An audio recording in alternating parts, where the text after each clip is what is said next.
যে কোনো মুহূর্তে আঘাত হানতে পারে প্রলয়ঙ্কারী ভূমিকম্প। বাংলাদেশ ও এর আশেপাশের ভূতাত্ত্বিক অবস্থান এতটাই ঝুঁকিপূর্ণ যে বড় ধরনের একটি ভূকম্পন কোটি মানুষের এই ঢাকাকে ধূলিসাৎ করে দিতে পারে। বিশেষজ্ঞদের বরাতে উঠে এসেছে এক ভয়াবহ চিত্র। ঢাকায় ৭ মাত্রার একটি ভূমিকম্প হলেই মুহূর্তের মধ্যে প্রাণ হারাতে পারেন ৩ থেকে ৪ লাখ মানুষ। কিন্তু প্রশ্ন হলো, আমাদের প্রিয় এই রাজধানী কি আসলেই এই মহাবিপর্যয় সামলানোর জন্য বিন্দুমাত্র প্রস্তুত? প্রকৃতির এই আসন্ন বিপদের বড় সংকেত মিলছে সাম্প্রতিক সময়ে। সামান্য ব্যবধানে পরপর দুদিন ঢাকায় মৃদু কাঁপুনি দিয়ে ভূমিকম্প জানান দিয়ে গেল যে সামনে হয়তো আরও খারাপ কিছু আমাদের জন্য অপেক্ষা করছে। শুধু ঢাকা নয়, চলতি মাসেই দেশের বিভিন্ন জায়গায় বেশ কয়েকবার মৃদু থেকে মাঝারি মাত্রার ভূকম্পন অনুভূত হয়েছে। ঘন ঘন এই কাঁপুনি এখন সাধারণ মানুষের মনে একটি শক্তিশালী ও বিধ্বংসী ভূমিকম্পের চরম আতঙ্ক ও আশঙ্কা তৈরি করেছে।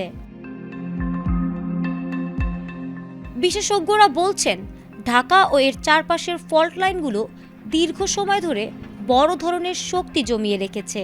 ১৫০ থেকে ২০০ বছরের চক্র অনুযায়ী বাংলাদেশে একটি ৭ মাত্রার ভূমিকম্প এখন যে কোনো সময় ঘটতে পারে।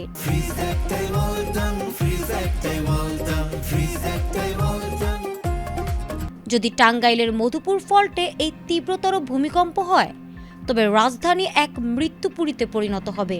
শুধু রাতের বেলা আঘাত আনলে হতাহতের সংখ্যা এক ধাক্কায় ৫ লাখ ছাড়িয়ে যেতে পারে। রাজুকের এক জরিপ বলছে, এই মাঝারি তীব্রতর কম্পনেই ঢাকার প্রায় ৭২,০০০ বহুতল ভবন তাসের ঘরের মতো সম্পূর্ণ ধসে পড়বে। এই চরম বিপর্যয়ের মূল কারণ আমাদের নিজেদের তৈরি। ঢাকার ৪১% ভবনই অত্যন্ত ঝুঁকিপূর্ণ এবং অর্ধেকের বেশি কংক্রিটের কাঠামো তৈরি হয়েছে কোনো জাতীয় বিল্ডিং কোড নামে নেই। জলাশয় আর নিচু জমি ভরাট করে তৈরি হওয়া নতুন আবাসন এলাকাগুলো রয়েছে সবচেয়ে বেশি ঝুঁকিতে। সবচেয়ে বড় আতঙ্ক হলো, কম্পনের পরপরই ভূগর্ভস্থ গ্যাস ও বিদ্যুৎ লাইন থেকে পুরো শহরে অগ্নিকাণ্ড ছড়িয়ে পড়বে।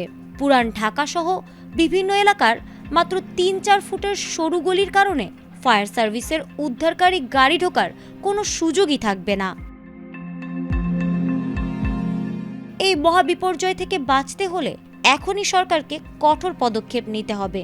ঝুঁকিপূর্ণ ভবনগুলো দ্রুত চিহ্নিত করে শক্তিশালী করতে হবে এবং নতুন ভবন তৈরিতে শতভাগ আইন মানতে হবে। প্রকৃতির এই অমোঘ আঘাত আসার আগেই যদি সতর্ক না হই, তবে কোটি মানুষের নগরী একদিন শুধু ধ্বংসস্তূপের ইতিহাস হয়ে থাকবে। ফারহানা হক, ATN বাংলা।